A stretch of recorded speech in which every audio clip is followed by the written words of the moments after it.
ঘটনাটি যেভাবে এসেছে আমি ঠিক সেভাবেই পড়ছি। আসসালামু আলাইকুম তরিক ভাই, কেমন আছেন? আমি রাহাত, ঢাকা কারওয়ান বাজার থেকে লিখছি। আজ আমি যে ঘটনাটি শেয়ার করতে যাচ্ছি সেটি ৩-৪ বছর আগে আমার মামার সাথে ঘটেছিল। ঘটনাটি মামার ভাষাতেই লিখলাম। রাত তখন ১টা বাজে, দোকান বন্ধ করব। হঠাৎ মোবাইলে একটা কল এলো। দেখি বন্ধু শাহিন ফোন করেছে। ভাবলাম এত রাতে ওর ফোন, কাহিনী কি? ধরলাম ফোনটা। ধরেই একটা দুঃসংবাদ শুনতে হলো। ওর চাচা কিছুক্ষণ আগে মারা গেছেন। কাল সকালে তার জানাজা হবে। এখন মসজিদে গিয়ে হুজুরদের বলতে হবে তারা যেন ফজরের ওয়াক্তে মাইকিং করে দেন। আমি ওর সাথে যেতে পারবো কিনা জানতে চাইল। আমি এক কথায় রাজি হলাম, আর আধা ঘন্টার মধ্যে ওর বাসায় হাজির হলাম। তারপর দুজনে একসাথে বের হয়ে বিভিন্ন মসজিদে যেতে লাগলাম। তখন ৩টা কি ৩:৩০ বাজে। দুজনে এক মসজিদ থেকে বের হয়ে আরেক মসজিদের দিকে রওনা হলাম। যে মসজিদটিতে যাচ্ছিলাম তাতে যেতে হলে মাঝখানে একটি ডোমপাড়ার মধ্যে দিয়ে যেতে হয়। দুজনে ডোমপাড়ার মধ্যে দিয়ে যাচ্ছি। বন্ধুর মন খারাপ, তাই কোনো কথা বলছিল না।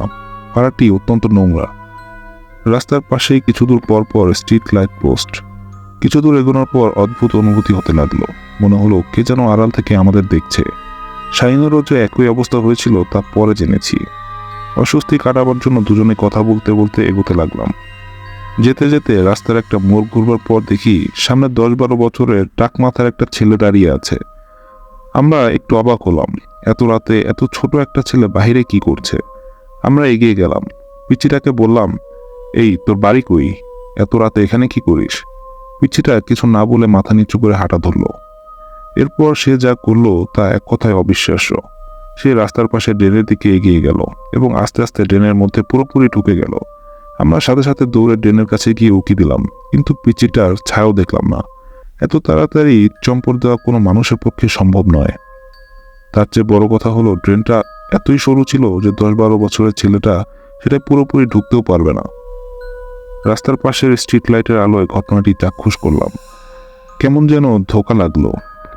যাই হোক, ব্যাপারটা পাত্তা না দিয়ে চলতে লাগলাম। অদ্ভুত অনুভূতিটাও বহাল রইল। আর একটু এগোনোর পর কি যেন মনে করে লাইট পোস্টের মাথার দিকে নজর গেল। যা দেখলাম তাতে দম বন্ধ হয়ে গেল। পোস্টের মাথায় ঝুলছে একটা লাশ, পিচ্চিটার লাশ। এবার বুঝতে পারলাম কিসের পাল্লায় পড়েছি। শাহিনও লাশটা যে লক্ষ্য করেছে তাও বুঝলাম তার পরের কথায়। সে শুধু বলল, দোস্ত ভাগ। দুজনেই দৌড় লাগালাম। কত দূর দৌড়াবার পর থামলাম, মনে হলো বেঁচে গেছি। কিন্তু হঠাৎ করে শাহিনের চিৎকার। ওর দিকে ঘুরে দেখি সে উপরের দিকে আঙুল তাক করে আছে। উপরের দিকে তাকাতেই দেহে কাঁপুনি ধরে গেল। সেই পোস্ট, সেই লাশ, চারপাশে পরিবেশটাও কেমন চেনা মনে হলো। একটু আগে এখান থেকেই পালিয়েছিলাম। মাটিতে ধূপ করে কিছু পড়ার শব্দ শুনে ঘুরে দেখি শাহিন মাটিতে পড়ে আছে। হঠাৎ করে বিদঘুটে হাসির শব্দ শুনে পোস্টের দিকে তাকিয়ে যা দেখলাম তা আমার কল্পনাতীত। পোস্টের মাথায় কোনো লাশ নেই। ওইটার নিচে দাঁড়িয়ে অট্টহাসি হাসছে পিচ্চিটা। হঠাৎ করে সে হ্যাঁচকা টান দিয়ে নিজের মাথা ছিঁড়ে ফেলল। আলোতে স্পষ্ট দেখলাম চারপাশে রক্ত ছিটকে পড়ল।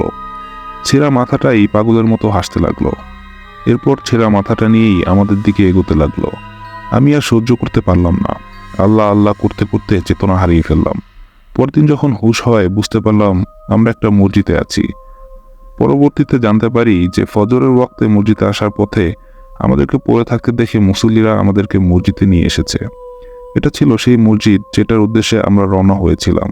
ইমাম সাহেবের কাছে আমরা সব কথা বললে তিনি বললেন যে ওইটা ছিল খারাপ প্রকৃতির প্রেত, যা মানুষের পথ ভুলিয়ে দেয় এবং ভয় দেখিয়ে ক্ষতি করে থাকে। তিনি আমাদের রাতে বাইরে থাকতে নিষেধ করলেন। তার কথা আজও মেনে চলি। এই ছিল আমার মামার সাথে ঘটে যাওয়া ছোট্ট একটি ভয়ঙ্কর ঘটনা। তহিদ ভাইয়ের কাছে ঘটনাটি যদি ভালো লাগে তাহলে অনুরোধ থাকবে আপনার চ্যানেলে ঘটনাটি শ্রোতাদের উদ্দেশ্যে পড়ে শোনাবেন। ভালো থাকবেন। আসসালামু আলাইকুম।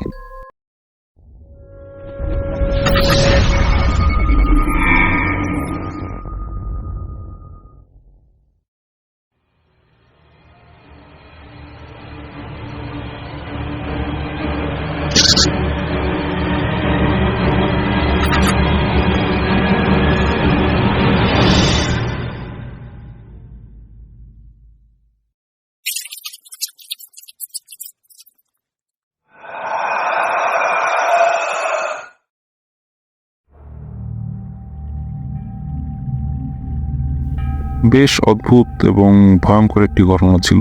আশা করছি আপনাদের কাছে ঘটনাটি ভালোই লাগবে। যদিও আপনাদের কাছে কেমন লেগেছে সেটি কিন্তু চাইলে আপনারা আমাদেরকে কমেন্ট করে জানাতে পারেন।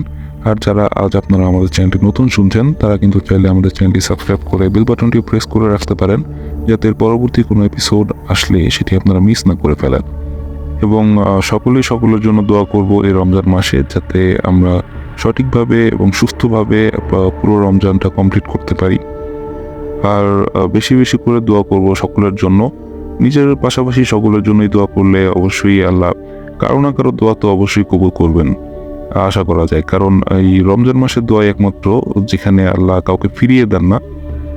সকলেই তাই সকলের জন্য দোয়া করব এবং সকলের সুস্থতা কামনা করব ইনশাআল্লাহ।